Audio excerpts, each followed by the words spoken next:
Waka, what's up, and welcome back to the channel for yet another FC Finch review. And doing a bit of a classic Eaglemoss rewind today. Well, I mean, it's all a classic rewind, but nevertheless, we're going to be taking a look at issue number 21 from the official Starships collection, the U.S.S. Enterprise NCC 1701E. And yes, if you've seen my channel, you know that we have reviewed an Enterprise E before we reviewed the XL model some months ago, but we are back again with the standard size model, just to kind of give that its due tribute, because some of these standard models really do deserve their due tribute, especially if you are purchasing on a budget, especially with this in this day and age with Eaglemoss prices inflated somewhat as they are.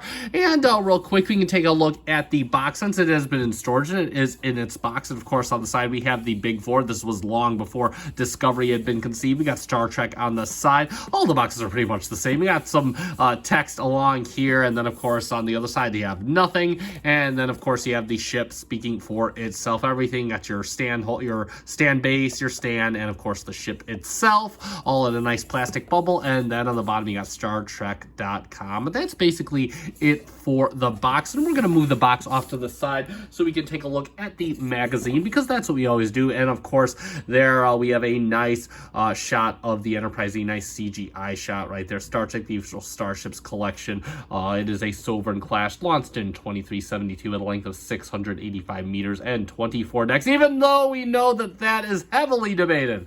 U.S.S. Enterprise NCC 1701E. And yeah, bottom line, this is one of my favorite versions of the Enterprise. I love the E. In fact, again, I said it in my previous video, I like Nemesis just for the fact that it's one more chance to see the E.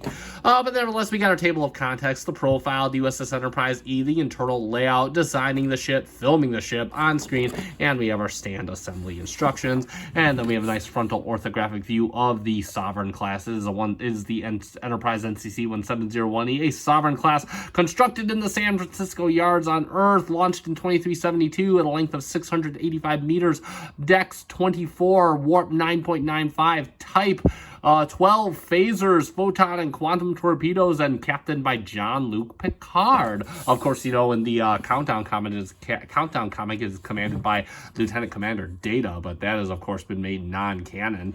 And then, of course, we have a nice shot of the Enterprise E's impulse engines. We have the deflector dish and the phaser pod right here. And then, of course, we have the underbelly of the saucer and the star drive section. And let's move on in the magazine. And we got the NCC 1701E, the Sovereign class Enterprise E, was designed to be a sleek and tough ship that was ready to fight the Borg, and fight the Borg it did. There's a nice shot of the Enterprise E, such a beautiful ship. There we got Jean-Luc Picard in the movie uniforms, and we have a nice shot of the Enterprise E from the start of First Contact. There's the captain's yacht from Insurrection, and then of course we have that nice collision scene from the battle with oh man, I forget his name, and it was from Nemesis, so do forgive me. But either way, that's the crash with the Scimitar.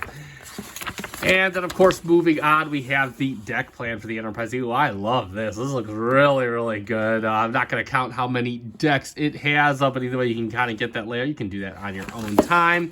And then, of course, we have the orthographic views of the Enterprise E. All around, very good. Just a very stunning profile here. Really do love this ship. I believe this is a John Eves ship, and man, did he knock it out of the park. And then we have some concept shots of the Enterprise E, all of the sketches and whatnot. I believe John Eves also did a sketch of what the Enterprise E would look like after the events of Nemesis as well, with a bit more armor on it. There we have some nice sketches of the Enterprise E. And then, of course, we have a little bit of some preliminary sketches of the E, see where it was, how it came to be. And moving on to the final page, we have filming the NCC 1701A. I believe this was the last ship to get a studio model, and that was just used for First Contact. And then, of course, we have, yep, that's the studio model of the E. And then we have the Enterprise E getting ready to fight the Borg.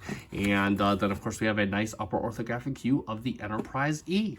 So let's break the E out of its plastic and cardboard prison, and we'll just take out the box. We'll put the box off to the side, and then we'll open up the bubble, and of course we got the E in there. We'll take that out. We'll take out our little stand, and we'll set the E off to the side over here, and then of course we'll just kind of pop out the stand face just like this. Get that out, and this is pretty much just like any other Eaglemoss stand. You just plug the stand base into the port. It does hold rather firm, and I'll get my acrylic stand right here, and then we can get the Enterprise E into its stand base. You're just going to put it right around the back of the saucer, just like so. It's a very non-firm fit. It looks like it's blasting off into outer space. And we can get the plastic off the table, and let's take a look at the Enterprise E. Move the stand off to the side, and it feels like there might be a little bit of metal here in the saucer, which is really, really nice overall. It's generally light towards the back of the star drive section, but then the deeper you get into the saucer, it is a bit heavier and whatnot. Love the coloration on this ship. It just takes kind of the otherwise bland Federation color palette and just kind of gives it some nice tones. You got some nice dark grays around here. You got some light grays as you head up towards the bridge area. You got some kind of bronzes and golds, and the gold kind of a different color. Like you got a little bit of a deep bronze right here. It gets a bit lighter like a gold, and then gets a bit lighter back here. It looks really good. And you got tons of Aztecing all around. Little bit of window misalignment. I haven't noticed it since I bought this thing. This was the first Eaglemoss models I bought. I still don't notice it until I'm just noticing it now that I look at it. So you do got some window misalignments, but it is what it is. We know that that is a typical of Eaglemoss. You got the little retro thrusters done in yellow right here, the RCS thrusters, excuse me, and it looks like your escape pods are kind of outlined. They're not embossed on there, but they are kind of outlined in a red all along the saucer. U.S.S. Enterprise NCC 1701E, and then you got the yellow symbol along the front there. Looks really good. Again, tons of molded detail as you move back towards the impulse engines. Impulse engines are clear plastic, by the way, which is awesome. Again, this is one of those early Eaglemoss models that just had all the cool little perks. Moving on to the nacelles, you do have this very nice kind of tiled design. Some of it's embossed for the most part, but not all of it. But it does have some really nice coloration. Just breaks up an otherwise bland color palette. And then if you move back to the nacelles, you can see you do have the U.S.S. Enterprise NCC 1701E. You got like a little retro thruster on the back. You got the, oh wow, it even says United Federation of Planets. It's got the little pendant. And then moving up, you got a little bit of extra embossed detail here. Clear plastic for the Bassard collectors and clear blue for the warp area. It looks really, really good. Again, these nacelles are just stunning. And speaking of nacelles, looking on, it looks a little misaligned. This nacelle is sitting a bit lower, but overall, it's pretty darn good. It's pretty close. You're not going to notice it from too far away. And then, of course, if we move to the bottom of the ship, again, you can see more of that lighter coloring, a lot of Aztecing detail down here, a lot of molded detail as we move onto the bridge into the deflector. The deflector done in kind of like a nice goldish paint. Oh no, it is clear plastic. It's like an orange or whatever. It looks really good. We got some detail right in here too, heading in, and there you can see kind of the captain's yacht peeking out just a little bit there. And then of course the bottom is just a nice little barrage of color, tons of Aztecing all along the ship. Kind of almost looks like military fatigues. More escape pod detail done down here. Again, they're not embossed or anything. They're just outlined in a red. And then of course you got some molded detail as you move back here towards the center area of the ship. And then the shuttle bay also has kind of like some nice ribbing detail done to it. And overall, that is pretty much it for the ship. We'll do a quick comparison. We're going to do the only comparison that matters. We'll do it with one of our previous reviews. It's Big Daddy, the XL Enterprise E. And you can see just how much they upsized it. The small ship almost fits entirely in the saucer. But either way, you know, hands down, you can see right here just the amount of detail included in both ships. You really are getting a good bang for your buck regardless of what size model you decide to go with. Let me get you a nice front view right here so you can see how that looks. You can just kind of see how they look from the front, and then of course we'll get you a nice view from the side. And I will say this about the XL, the XL does seem to have a much sturdier heft to it. I mean, this is one of the XLs to buy. Just feels so nice and heavy. Feels like a really well-built model. And that's going to be pretty much it for our comparison. So let's summarize on the Eaglemoss official Star Trek Starships Collection Enterprise 1701E. And as far as standard issues go, this is one of those times that Eaglemoss absolutely rocked it. Excellent, diverse color palette all around. Lots of little subtle color changes all over. Lots of nice molded detail.